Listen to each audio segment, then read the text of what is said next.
Sorry mister Kashid, माझ्याकडून शक्य तितके सगळे प्रयत्न करून झाले, पण नाही जमलं. तुम्ही एकदा प्रयत्न करून बघा.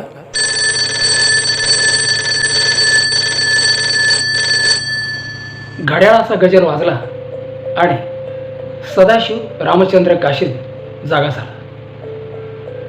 काल रात्री कामावरून यायला उशीर झाला होता, त्यामुळे झोपायला उशीर झाला. मग आता सकाळी उठणं अगदी जीवावर आलेलं होतं. कसा बसा त्यानं घड्याळाचा गजर बंद केला आणि डोळे मिटले.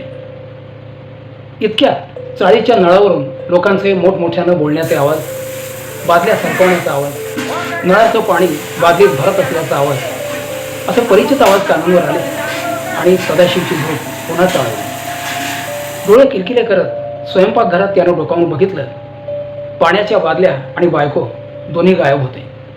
सदाशिवनं अंदाज केला, आज आपण उशिरा उठल्यामुळे बहुतेक आपली रोजची सकाळची पाणी भरण्याची जबाबदारी बायकोनं स्वतःच्या खांद्यावर घेतलेली दिसते. खात्री करून घेण्यासाठी त्यानं 2-3दा बायकोला हाक मारली. काही प्रतिसाद आला नाही.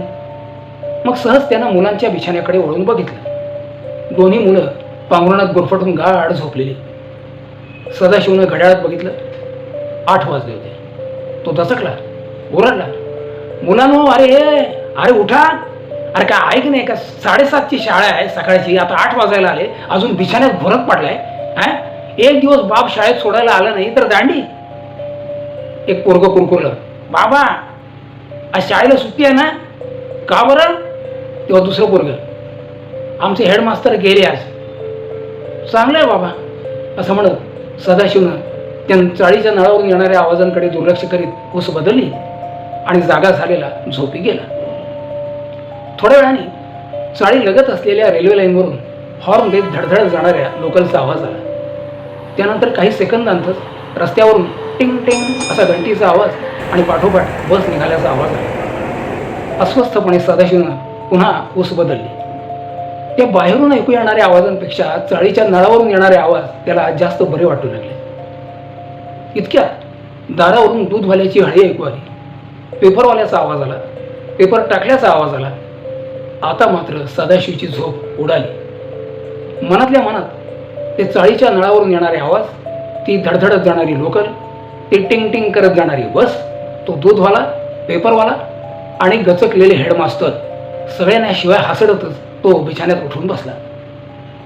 पण उठून काही हालचाल करावी असं वाटेना. मनात औदासिन्य दाटून आलेलं. मघापासून ऐकू येणाऱ्या त्या सगळ्या आवाजांमुळे दिवसभराचा सारा कार्यक्रम सदाशिवच्या डोळ्यांपुढे तरळू लागलेला होता. काय लाईफ आहे साला सदाशिवचं, स्वतःशीच पुटपुटणं. रोज सकाळी लवकर उठायचं, तेच ते नित्याचे कार्यक्रम. आधी संडासच्या रांगेत उभं राहायचं, तो कार्यक्रम उरकला की नळाच्या रांगेत उभं राहायचं. पाणी भरून झालं की घाईघाईनं मोरीत शिरून आंघोळ उरकायची. मुलांची दप्तरं, वॉटर बॅगा खांद्याला अडकवायच्या. शाळेत मुलांना सोडायचं. लगबगीनं पुन्हा घरी यायचं. देवपूजा उरकायची. अंगावर कपडे चढवायचे. इतकं सगळं होईस्तोवर बायकोचं स्वयंपाक पाणी वगैरे आटोपून ती इन्स्टिट्यूटला जाण्यासाठी तयार झालेली असायची. सदाशिवची बायको कॉम्प्युटर इन्स्टिट्यूटमध्ये इन्स्ट्रक्टर म्हणून नोकरीला होती आणि खुद्द सदाशिव सरकारी नोकर. मग दोघा नवरा बायकोनं घाईघाईनी चहा चपाती तोंडात कोंबायची.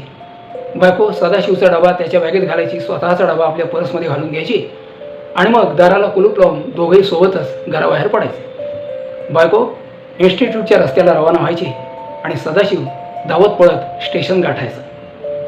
मग त्या गर्दीनं खचून भरलेल्या लोकलमध्ये स्वतःला कोंबायचं. घाम आणि परफ्यूम यांचा एकत्र वास सहन करीत 2 ते 2.5 तास विरार ते चर्चगेट प्रवास करायचा.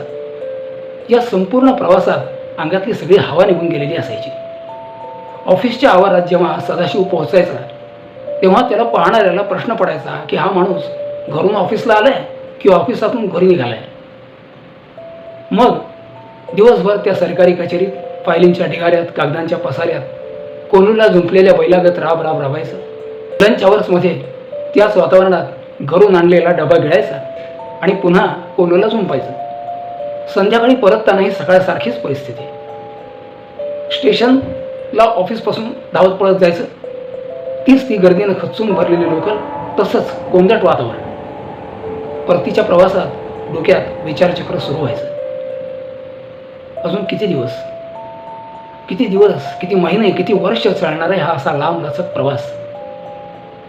खूपदा मनात येतं की मध्य मुंबईत आपली स्वतःची अशी छानशी जागा असावी. त्यासाठी नोकरीला लागल्यापासून सेव्हिंग्सचा प्रयत्न करतोय. पण कसलं काय, महिन्याचा पहिला आठवडा पगार, बँकेचा message, amount credited to your account as salary. मस्त वाटतं तो मेसेज वाचून. लगेच दुसऱ्या आठवड्यात कटिंग सुरू. महिन्याच्या 15-16 तारखेला आम्ही भिकारी आहेत, FD बिफडी आहेत, पण त्यांची एकूण बेरीज केली ना तर ती त्या नव्या बाल्कनीच्या एरिया इतकी सुद्धा भरणार नाही. माडा आजपर्यंत कितीदा अर्ज केला, पण कसलं काय, साला नशीबच भिकार. रोज सकाळी उठायचं, ऑफिसला जायचं, रात्री ऑफिसहून घरी यायचं, जेवायचं, झोपायचं. ऑफिसला जाताना सकाळ आणि ऑफिसहून परतताना रात्र. अरे संध्याकाळ नावाची गोष्टच आपल्या आयुष्यात नाही. साले ते पुणे मुंबई पुणे अपडाऊन करणारे आपले कलिग्ज ते खरंच नशीबवान. हां, त्यांना ऑफिस कन्सेशन, सकाळी ऑफिसला उशिरा यायचं, संध्याकाळी ऑफिस लवकर सोडायचं. त्यांचं दुःख दिसून येतं ना. आणि आपलं, अहो तुम्ही तर मुंबईतच राहता, या एका वाक्यात संपणार. अरे विरार ते चर्चगेट अंतर मोजून पहा. गुगलवर, कागदावर अंतर कमी भरत असेल, पण श्वासांचं अंतर ते मोजले का रे कोणी? रोज मरण म्हणजे काय ते या प्रवासात कळतं. कुंभमेळ्यात जी माणसांच्या जीवाची बाजी लागते ना, तसंच इथंही आहे. सकाळी कामावर गेलेला माणूस संध्याकाळी धडधाकट इतकंच काय, जिवंत परत येईलच याची शाश्वती नाही. त्यात त्या अपंगांना सूट नाही, मिळायलाच हवी, वादच नाही. पण मग आपण आपण धडधाकट आहोत. हां, धडधाकट म्हणजे काय, तर धावत्या लोकल ट्रेनमध्ये चढता येणं, आतमध्ये शिरायला जागा नाही मिळाली तर ट्रेनच्या दारातच लोंबकळत अख्खा प्रवास करायचा. बरं आत शिरायला जागा मिळालीच तर त्या गर्दीत अंग वाकडं तिकडं होताना, श्वास घुसमटताना स्वतःचा शेवट रोज उघड्या डोळ्यांनी पाहायचा. हे सगळं सहन करण्याची क्षमता असणं याला लोकल ट्रेनच्या भाषेत धडधाकट असं म्हणतात.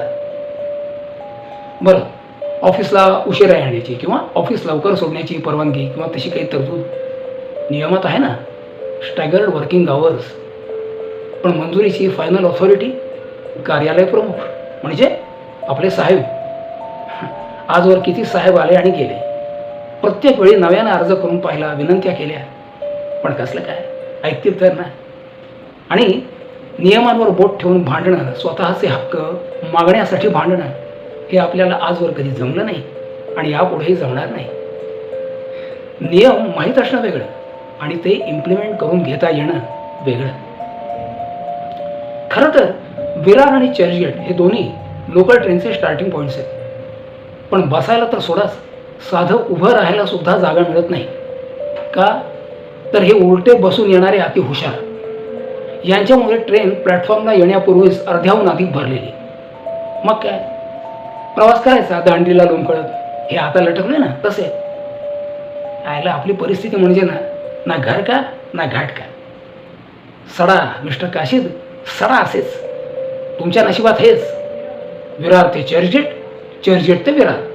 आयुष्यभर विचार करता करता हा विरार यायचा. रात्रीचे 8:30-9 तरी वाजलेले असायचे. मग स्टेशनपासून घरापर्यंत शरीर अक्षरशः ओढून न्यायचं. हां, चाळीत शिरताना मात्र जरासं मन उल्हसित झालेलं असायचं. घराघरातून येणारा रात्रीच्या स्वयंपाकाचा भूक चाळवणारा सुवास, एखाद्या घरातून ऐकू येणारी कुकरची शिट्टी, दुसऱ्या एखाद्या घरातून ऐकू येणारा टीव्हीचा आवाज, या गोष्टी स्वागत करायच्या.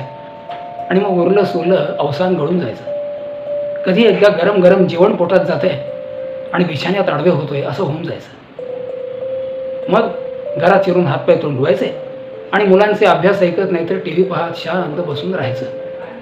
बस, रात्री घरी पोहोचल्यापासून ते रात्री झोपेपर्यंतचा काळ एवढाच काय तो मनोरंजनाचा. बाकी दिवस उगवल्यापासून दिवस मावळेस्तोवर तेच ते आणि तेच ते. असेच दिवस चालले होते.